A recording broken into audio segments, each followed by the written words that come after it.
Welcome to Penrose Learning, where we make understanding easy. In this video, I will explain how to use Notion to build a website. First, understand that Notion is a powerful tool for organizing information. To begin, create a new page in Notion and start adding your content. You can easily turn any Notion page into a live website by adjusting its sharing settings.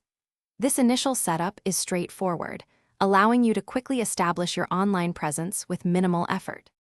Now, let's dive into crafting your website's content. Notion provides over 50 different block types, from simple text to complex databases, allowing immense flexibility. You can embed videos from YouTube or Vimeo, and images are easily added.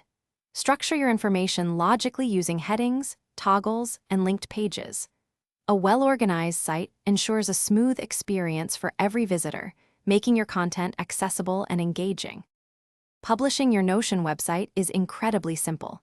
With just one click, your page can be live on the internet. Navigate to the Share menu and toggle Share to Web On. Remember to adjust settings for search engine indexing if you want your site to appear in search results. Optimizing your page title and description is crucial for discoverability, helping potential visitors find your content more easily. To elevate your Notion website, consider using a custom domain. This provides a more professional and memorable address than the default Notion URL. Integrating analytics, like Google Analytics, helps you understand visitor behavior, offering valuable insights. Remember to update your content regularly to maintain relevance and engagement. Notion's extensive template gallery also offers excellent starting points for various website types, saving you significant time. Thanks for watching. If this was helpful, leave a like and consider subscribing. See you next time.